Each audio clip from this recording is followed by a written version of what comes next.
Have you ever walked into a room and felt the mood instantly, without a single word being spoken? The heavy, oppressive silence of a boardroom after bad news, or the electric, buzzing excitement of a surprise party? Or have you ever witnessed an idea, a fashion, or a movement seem to catch fire overnight, spreading through society like a wave, pulling everyone into its current? You've seen it happen. A single video becomes a global challenge. A forgotten song tops the charts decades after its release. A simple hashtag unites millions in a call for change. What is this invisible force that connects us, that synchronizes our feelings and actions? It's a current of influence that seems to operate beneath the surface of our conscious decisions, a silent conductor orchestrating the symphony of human society. It's a phenomenon so fundamental to our experience that we often fail to see it, like a fish failing to see the water it swims in. This force isn't magic, and it isn't a mystery. It is a fundamental principle of the universe, playing out on the grandest and most intricate stage of all, us. Imagine, for a moment, that all of humanity is a single, enormous bell. This isn't a bell made of metal, but of consciousness, connection, and culture. It hangs not in a tower, but in the shared space of our collective existence. Every action we take, every emotion we feel, every idea we share is a strike against its surface. A single act of kindness is a gentle tap with a soft mallet, sending out a warm, calming vibration. A declaration of war is a violent blow with a steel hammer, creating a jarring, dissonant clang that shudders through the entire structure. A groundbreaking scientific discovery, a transcendent piece of art, a revolutionary idea. Each is a unique strike, creating a specific frequency. The resulting vibrations don't just fade away into nothingness. They travel through our social fabric, through our networks of friends, our communities, and our digital worlds, shaping our collective experience. This is the collective bell.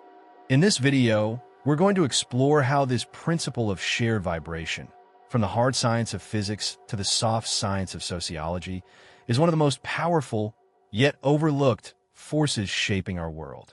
We'll break down the science of resonance, see how it works inside our own brains, how it scales up to create cultural trends and social movements, and finally, how you can become a more conscious participant in the song our world is singing.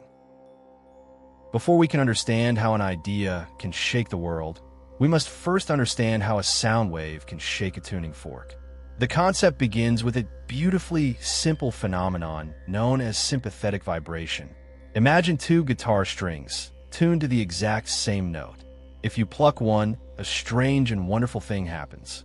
The other string, untouched by your hand, begins to hum with the same note, its vibration born out of thin air. This isn't just a curiosity, it's a profound law of physics.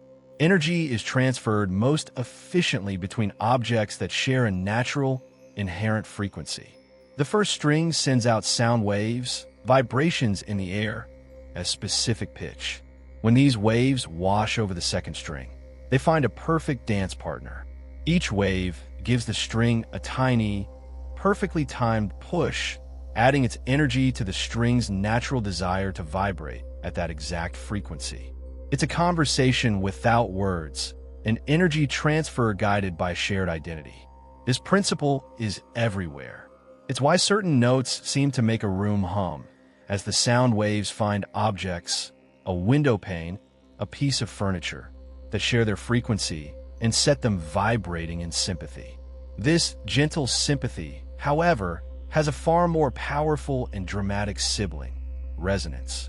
Resonance is what happens when those small, perfectly timed pushes continue, building on each other until the resulting vibration grows to a colossal, almost unbelievable amplitude. Think of pushing a child on a swing. You don't just shove them randomly. You apply your push at the very peak of their swing, matching the rhythm, the frequency of their back and forth motion. Your small, repeated pushes, when applied in resonance with the swing's natural period, can send them soaring into the sky. This amplification of energy can produce astonishing results. It's the principle that allows a trained opera singer to shatter a crystal glass. The singer finds the glass's natural resonant frequency, the specific pitch at which its molecules want to vibrate, and holds that single, pure note. The sound waves, like an army of perfectly synchronized pushers, transfer their energy into the glass. The vibration builds, becoming more and more violent, until the structural integrity of the crystal fails and it explodes. And on a terrifyingly grand scale, this is what brought down the Tacoma Narrows Bridge in 1940. A steady 40-mile-per-hour wind provided a constant, periodic force, a series of pushes that just happened to match one of the bridge's natural resonant frequencies. The bridge began to twist, and with each twist, the wind caught it and pushed it further, amplifying the motion in a catastrophic feedback loop until the entire structure tore itself apart. This powerful principle isn't just for inanimate objects. Our own biology, our very minds, are exquisitely tuned resonance systems. The physics of resonance provides a powerful metaphor, but it becomes breathtakingly real when we look inside our own heads. We are not isolated, disconnected beings. We are, at a fundamental neurological level, wired to resonate with one another. The discovery that revealed this is one of the most important in modern neuroscience, the mirror neuron. In the 1990s, a team of Italian researchers studying the brains of macaque monkeys found something startling.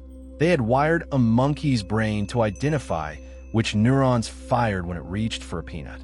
The system worked perfectly, but then, by pure chance, one of the researchers reached for a peanut himself while the monkey was still hooked up. To their astonishment, the exact same neurons fired in the monkey's brain. The monkey hadn't moved a muscle, yet its brain was internally simulating the researcher's action, as if it were reaching for the peanut itself. They had discovered mirror neurons, the brain cells that fire both when we perform an action and when we observe someone else performing that same action. It was a revolutionary insight. These mirror neurons are the biological foundation of our ability to understand, to connect, and to empathize. They are our internal tuning forks.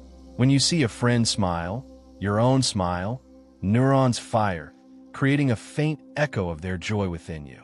When you watch an athlete fall and clutch their knee in agony, you physically wince because your brain's pain matrix partially activates. You don't just logically deduce that they are in pain. On some deep, visceral level, you feel a shadow of it yourself. This is the root of contagious yawning. Seeing the action triggers our own brain to execute the same motor program. It's the reason we feel a genuine rush of elation when our favorite team scores a goal, even though we're sitting on our couch hundreds of miles away. Our brains are simulating the victory, resonating with the joy of the players and the crowd. We literally feel with them. This system allows us to understand the intentions and emotions of others not through complex reasoning, but through direct, simulated experience. It is the invisible, instantaneous bridge that connects your inner world to mine. This biological resonance is the first, crucial link. It's how the vibration passes from one person to another. It's the mechanism that allows a crowd to become more than just a collection of individuals. When individual human tuning forks gather, something extraordinary begins to happen. The subtle, one-on-one resonance of mirror neurons scales up, creating a powerful force that can synchronize the behavior and emotions of an entire group. You have felt this. Think of being in an audience at the end of a stunning performance. The applause begins as a chaotic patter, 100 different rhythms. But then, slowly, almost magically, a unified pulse emerges. A few people find the beat, their neighbors hear it and join in, and soon the entire auditorium is clapping in perfect, thunderous synchrony. Or picture a music festival where thousands of people, strangers just moments before, are all jumping to the same relentless beat, their movements fused into one massive, pulsating organism. This is group synchrony, and it is a profoundly powerful human experience. It dissolves the boundaries of the self, melting the individual I into a collective we. In those moments, you're no longer just you. You are a part of the crowd, a voice in the choir, a dancer in the tribe. This collective resonance creates something that wasn't there before. This is the principle of emergence, a core concept in complexity science where the whole becomes greater and more complex than the sum of its parts. A single water molecule has simple properties, but bring enough of them together under the right conditions, and you get the emergent properties of liquidity, waves, and tides. A single neuron is a simple biological switch, but connect billions of them, and you get the emergent miracle of consciousness. In the same way, a synchronized crowd possesses emergent properties that no single individual has. It has a unified mood, be it joy, anger, or reverence. It has a collective focus and a shared purpose that can drive people to acts of incredible courage or terrifying violence. Human societies have intuitively understood and harnessed this power for millennia. The lockstep marching of soldiers isn't just for battlefield efficiency. It synchronizes them, building a sense of unity and invincibility. The call and response chants of a protest aren't just for making noise. They amplify a shared grievance and resolve, turning a group of dissenters into a unified movement. The shared rituals, prayers, and songs of religious ceremonies are designed to create a state of collective effervescence, a shared spiritual vibration that connects the individual to the divine and to the community. If our brains are the tuning forks and crowds are the resonating chambers, then ideas themselves are the vibrations that travel through them. And just like sound waves, some ideas have a frequency that is perfectly tuned to resonate with the social structure of a particular time and place. This is the core of what biologist Richard Dawkins famously termed a meme. Long before it meant a funny picture of a cat on the internet, a meme was defined as a unit of culture, an idea, a belief, a fashion, a melody, a pattern of behavior that is hosted in the minds of individuals and can replicate itself, spreading from brain to brain. The concept of the collective bell allows us to see this process not just as replication, but as resonance. An idea doesn't just copy itself. It succeeds because it resonates with the pre-existing needs, anxieties, desires, and tensions of a population. A society might be filled with a low, rumbling frequency of economic anxiety or a quiet longing for spiritual meaning. Most new ideas, like random noise, simply dissipate. But an idea that hits that exact frequency, an economic theory that promises prosperity, or a spiritual movement that offers community, will be amplified exponentially, its energy building as it spreads through the network. History is a graveyard of brilliant ideas that failed to resonate, and a testament to the power of those that did. Consider the ALS Ice Bucket Challenge of 2014. It wasn't the first charitable campaign, nor the first to use social media, but it resonated on multiple frequencies simultaneously. It tapped into a desire for fun and silliness, the human instinct for altruism, and the social currency of publicly challenging one's friends. The idea found a perfectly tuned audience, and it exploded, raising over $100 million. On a more transformative scale, think of the spread of Enlightenment ideals in the 18th century. The printing press was the amplifier, but the ideas themselves, of individual rights, reason, and self-governance, resonated powerfully with a growing merchant class and a populace growing weary of the absolute power of monarchs and the church. These ideas were the right note at the right time.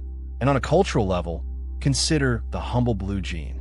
Originally durable workwear for miners, they were adopted by post-war youth as a symbol of rebellion. They resonated with a frequency of rugged individualism, casual comfort, and a rejection of formal tradition. That vibration was so strong that it crossed every border, making blue jeans arguably the most successful piece of clothing and a truly global cultural artifact. For most of human history, the collective bell was a relatively slow-moving instrument. Vibrations spread at the speed of horse, ship, or printing press. But in the 21st century, we have built a colossal, unprecedented, and largely uncontrolled amplifier for these vibrations. The internet. The digital world, particularly social media, has supercharged the speed, reach, and intensity of shared resonance, for better and for worse.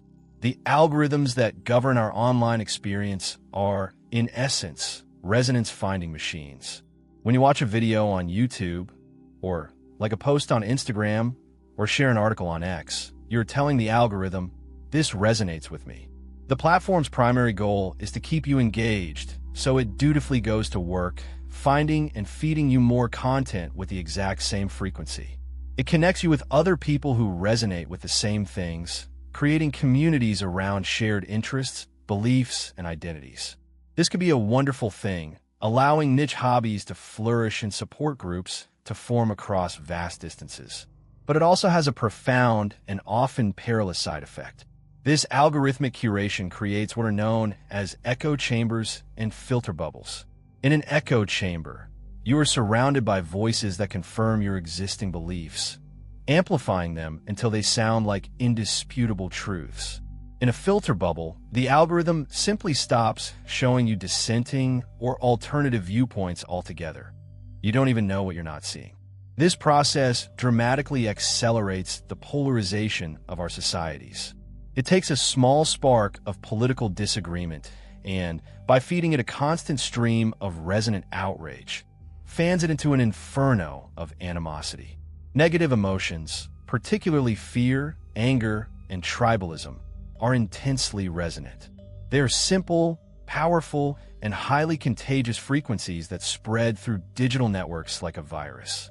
This is the mechanism that drives the viral spread of misinformation and conspiracy theories. A lie that resonates with a person's pre-existing fear or suspicion is far more likely to be believed and shared than a complex, nuanced truth. Yet, this same digital amplifier can be a force for incredible good.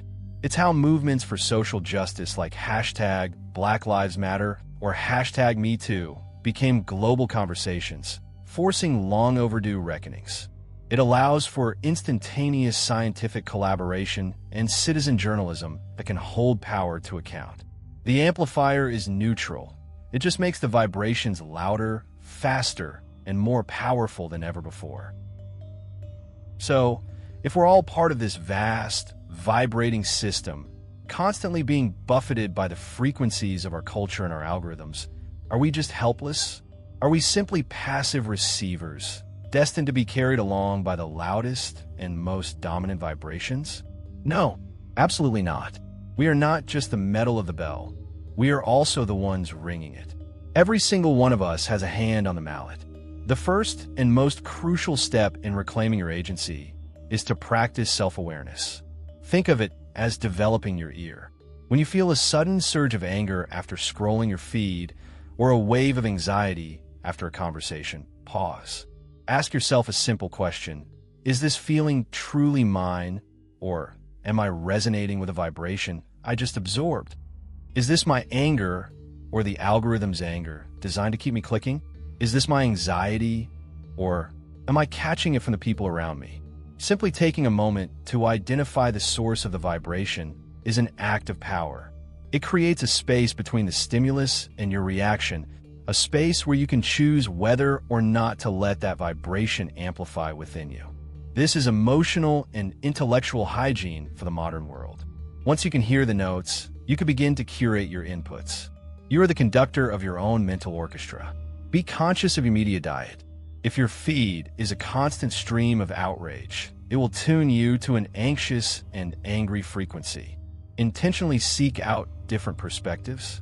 Follow people you disagree with, not to argue, but to listen. Read books and watch documentaries that challenge your assumptions.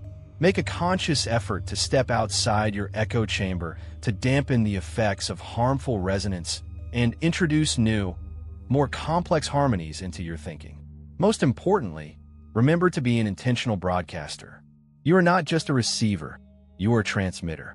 Every comment you leave, every article you share, every conversation you have, every act of kindness you perform contributes a vibration to the collective bell.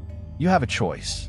You can be a source of noise, chaos, and division, amplifying the dissonant clangs of fear and hatred. Or you can choose to be a source of constructive, empathetic, and thoughtful resonance. You can choose to broadcast clarity over confusion, compassion over contempt, and curiosity over certainty.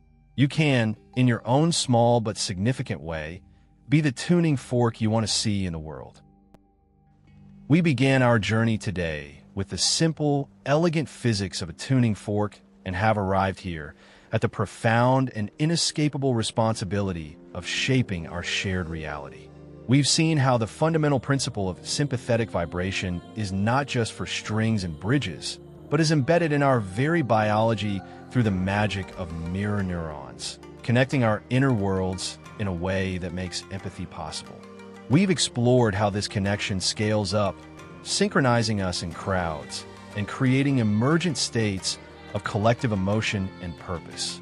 We've watched how ideas themselves can catch fire, riding waves of cultural resonance to transform societies, and how our modern digital tools have built a global amplifier that makes these vibrations more powerful than at any point in human history.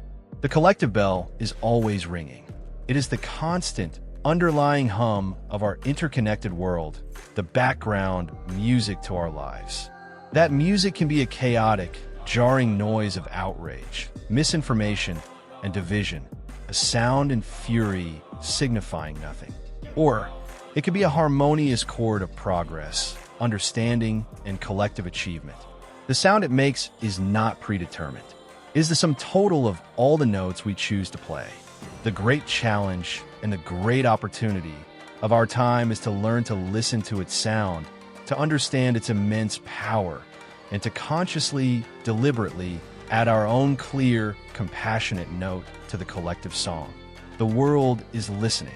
What note will you choose to play? What's the most powerful example of a shared vibration you've ever experienced?